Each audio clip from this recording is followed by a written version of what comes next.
Agradeço Vossa Excelência pela disponibilidade em me atender.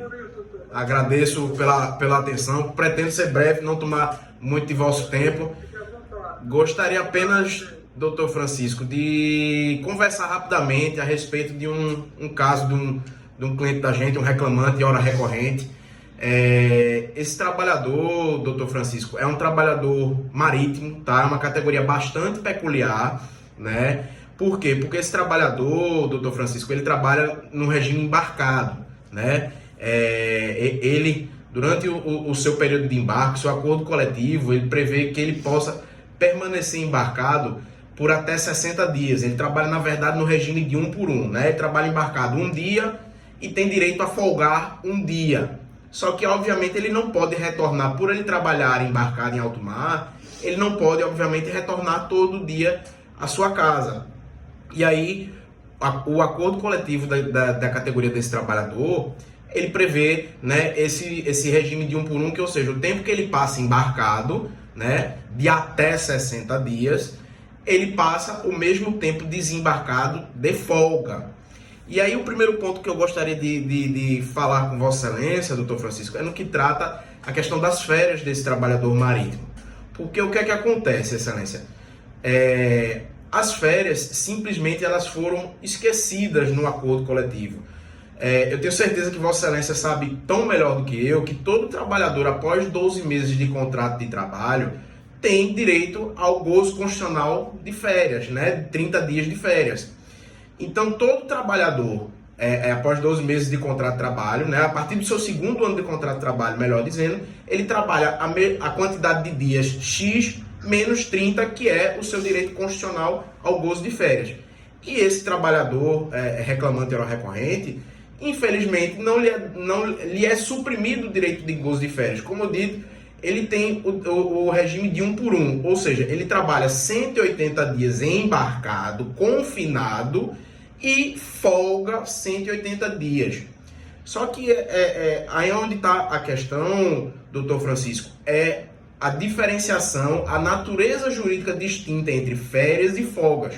No nosso entender, né, férias e folgas são institutos jurídicos distintos, né? A natureza jurídica das folgas ela tem uma literalidade patronal. O patrão, o empregador, ele decide quais os dias das folgas, quantos dias de folgas, qual o regime de escala daquele trabalhador.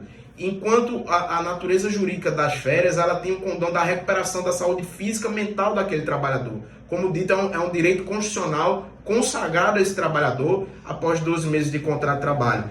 Tanto que o artigo 611-B, né, a previsão da pós-reforma trabalhista, previu que não pode ser, em objeto de acordo, convenção coletiva, não pode ser suprimido o direito de gozo de férias. Recentemente, doutor Francisco, tivemos aí o julgamento pelo STF do tema 1046, né? A questão do negociado sobre o legislado, a validade do negociado sobre o legislado, e o voto do relator, eminente ministro Gilmar Mendes, ele diz lá que o negociado, vale sim sobre o legislado, desde que respeitados os direitos constitucionais indisponíveis. E como, né, as férias, elas são um direito constitucional indisponível, o trabalhador ele não pode abrir mão do seu direito de férias, né? Ele não pode simplesmente chegar para o seu empregador e dizer: olha, eu não quero gozar férias esse ano, eu quero vender tudo. A gente sabe que as férias, elas podem ser objeto de negociação, porém 1/3 das férias, ou seja, 10 dias. Ainda assim, doutor Francisco, se Vossa Excelência puder analisar a Convenção 146 da OIT, a Organização Internacional do Trabalho, ao qual o Brasil é signatário, ela prevê lá que todo trabalhador marítimo tenha direito a gozar pelo menos 30 dias de férias. Então, o que acontece na verdade, doutor Francisco, é que as férias e folgas, elas são gozadas concomitantemente. As férias, elas são confundidas com o seu período de folga. E lá naquele seu período de folga, a empresa reclamada simplesmente vai lá e diz que ele gozou férias dentro do seu período de folga, porque ele passa um determinado dia de quantidade de dias em casa, a depender da quantidade de dias que ele passou embarcado, e a empresa reclamada vai lá e simplesmente diz: olha, esse seu período de folga também é o seu período de férias. E no nosso entender, com a máxima vênia, ousando discordar da sentença de piso, a gente entende que as férias e folgas não podem ser objeto para serem gozados concomitantemente. Vossa Excelência puder observar ainda o precedente número 100 do TST. O precedente ele diz que as folgas não podem justamente iniciar ou coincidir com o período de folga desse trabalhador. Então, nesse ponto, a gente pede, né, o pagamento da dobra das férias, nem o dobro. Por quê? Porque esse trabalhador ele recebe o pagamento das férias. A gente não está aqui discutindo o pagamento em si das férias. Esse trabalhador ele desembarca, a empresa lhe dá as folgas e paga as suas férias. Só que efetivamente ele não as goza, né? Ele não goza das suas férias. Então a gente está pedindo o pagamento das dobras, né? Que seria o dobro descontado o que ele já recebeu. Avançando nisso, doutor Francisco, nesse ponto com relação às férias, o outro tópico que eu gostaria de tratar com Vossa Excelência é a questão do desconto indevido, certo? Perdão. Esse trabalhador, ele sofreu um desconto, né, no momento de sua rescisão, certo? No seu TRCT, e a empresa informa o seguinte, que esse desconto tratou de dias negativos. O que é que acontece, Excelência? O trabalhador, né, como dito aqui anteriormente, como explicado a Vossa Excelência, ele trabalha no regime de embarque de 1 por 1. Então, se ele fica embarcado lá 28, 30, 35, 45 dias, 60 dias, ele tem direito de permanecer a mesma quantidade de folga.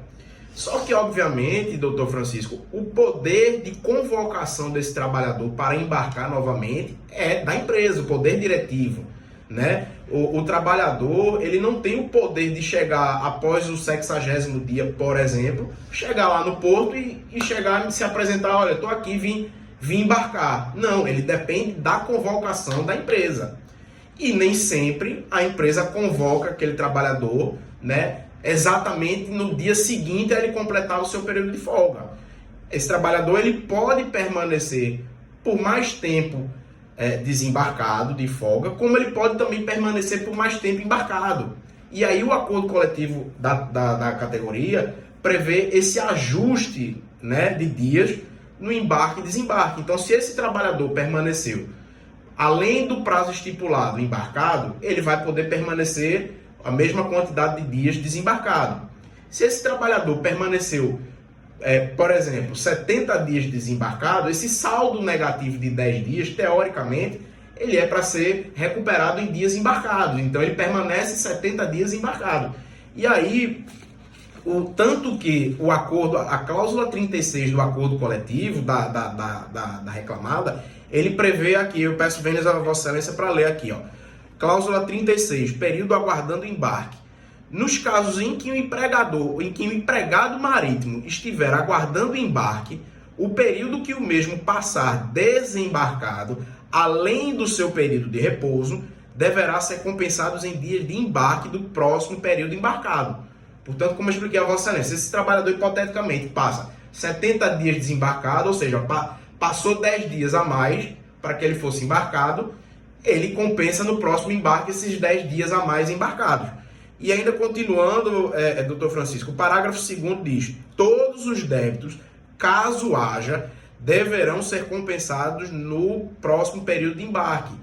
Por que isso, Excelência? Para se evitar de se criar um banco de horas negativos, doutor Francisco.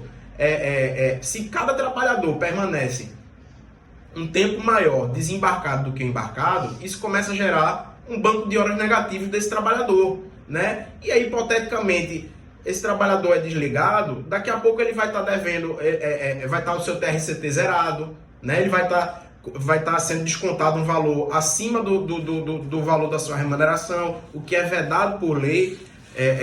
Inclusive, eu peço vênias Vossa Excelência, caso não entenda pela devolução integral do valor do desconto que não é previsto em acordo coletivo, que se atente ao 477, parágrafo 5º da CLT, né, que lá diz que o trabalhador, qualquer compensação no pagamento desse trabalhador, ele não pode exceder o valor de uma remuneração desse trabalhador.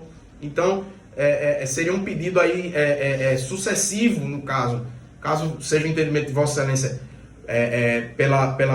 enfim, concordando com a sentença de piso pela manutenção do desconto, que se atente ao que diz a redação do 477, parágrafo 5º da CLT, que diz que só pode ser objeto de desconto, compensação, o valor de até uma remuneração desse trabalhador. O que, ainda assim, como dito, ouso discordar com a máxima vênia, porque não é o que diz a cláusula 36 do acordo coletivo da categoria desse trabalhador, que diz que qualquer débito, caso haja, deveria ser compensado no embarque seguinte. Ah, mas a empresa não embarcou, demitiu. Bom, quem tem o poder de demitir e de embarcar é a empresa, né? O trabalhador, como dita a Vossa Excelência, o trabalhador ele não tem o poder de chegar lá e, olha, vim me apresentar, vim embarcar. Então, infelizmente, quem decide isso é a empresa. A empresa, ao meu ver... Esse trabalhador embarcou aqui em Fortaleza ou em Pernambuco?